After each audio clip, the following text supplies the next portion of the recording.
Bonsoir. Préface reçoit aujourd'hui 2 auteurs pour le prix d'un livre. C'est pas courant.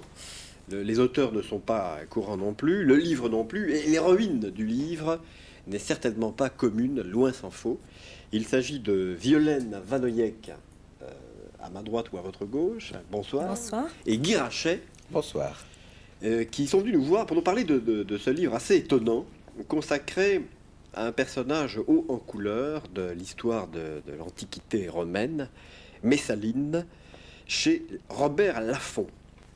Alors, la présence de ces 2 auteurs donc, qui défendent le même livre explique ma position aujourd'hui. Je joue le rôle d'un arbitre de tennis. Ils vont s'envoyer la balle, vous allez voir.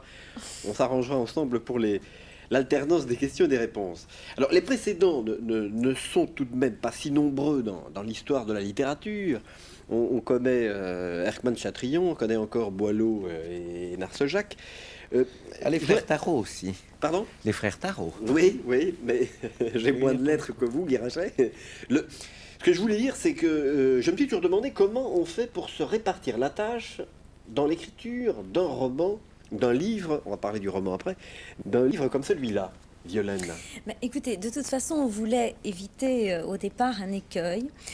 C'était de se partager la tâche, c'est-à-dire de confier l'écriture du début du roman à l'un de nous deux, Ouais. et que l'autre prenne la suite. Parce Pourquoi que nous était avons cet un... écueil ? C'est un écueil en ce qui nous concerne parce que nous avons un style totalement différent.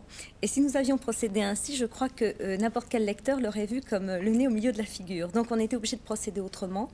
Et on trouvait de toute façon beaucoup plus intelligent, ne serait-ce qu'au niveau de l'homogénéité du livre, de procéder différemment, donc d'écrire d'un trait le roman et de se corriger mutuellement au fur et à mesure. D'accord.